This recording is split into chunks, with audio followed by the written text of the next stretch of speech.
T20 series Australia دورہ پاکستان اور Australia کے درمیان بہت ہی زبردست T20 فرسٹ میچ دیکھنے کو ملا۔ اگر ہم بات کریں آسٹریلیا کی تو آسٹریلیا نے بہت ہی اچھا پرفارم کرنے کی کوشش کی لیکن ناکام رہی۔ کیوں ناکام اس وجہ سے رہی کیوں پاکستان بہت ہی اچھی بالنگ کی، سامی یوب کی طرف، برار احمد کی طرف سے اور سامی یوب کی طرف سے، اور اس کے علاوہ پاکستان سلمان علی آغا نے بہت ہی اچھی پرفارمنس دی۔ اگر ہم بات کریں سب سے پہلے ٹاس جیتنے کی تو ٹاس میں سب سے پہلے پاکستان نے ٹاس جیت کر پہلے بیٹنگ کرنے کا فیصلہ کیا۔ سلمان علی آغا پہلی بار T20 میں اوپنر نظر آئے، انہوں نے بہت اچھی اوپننگ نبھائی اور بہت ہی اچھی نبھائی اور ایسا نبھائی کہ سب نے یاد کیا، کیونکہ 27 بالوں پہ 39 رنز بنائے سلمان علی آغا نے، اور سامی یوب نے اپنی فرسٹ بال پہ فرسٹ چھکا لگایا اور بہت ہی اچھا چھکا لگایا فرسٹ بال پہ، اور 22 بالوں پہ 40 رن دیے۔ اور ہم بات کریں بابر اعظم کی، بابر اعظم نے 20 بالوں پہ 24 رنز بنائے، عثمان خان نے 14 گیندوں پہ 18 رنز بنائے۔ یوں پاکستان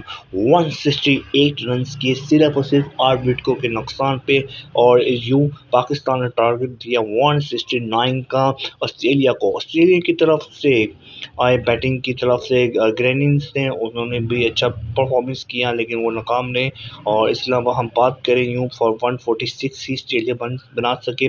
اگر ہم بالنگ کی بات کریں تو شاہین نے بہت ہی اچھی بالنگ کی، 3 اووروں پہ 29 رنز لیے لیکن کوئی وکٹ اپنے نام نہیں کی۔ سامی یوب نے 3 اوور کیے اور 2 وکٹ حاصل کی، 29 رنز دیے، اور اس کے علاوہ مرزا نے 27 رنز دیے، کوئی وکٹ حاصل نہیں کی۔ شتاب نے 1 وکٹ حاصل کی، 25 گیندوں پہ 25 سکور کھائے، اور برار احمد نے، ہم بات کریں برار کی اور نواز کی تو برار احمد نے 2 وکٹ دی اور 10 سکور دیے، اور محمد نواز نے 25 سکور دیے اور 1 وکٹ حاصل کی۔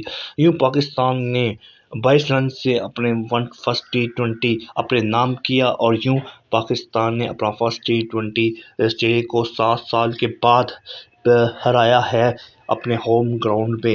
یوں پاکستان نے پہلے 7 سالوں میں T20 میں کوئی بھی سیریز ہو، چاہے وہ ورلڈ کپ ہو، چاہے وہ T20 یا چاہے وہ سیریز ہو، T20 میں آسٹریلیا کو نہیں ہرا رہا۔ آپ کمنٹ سے اپنی رائے بتائیے گا۔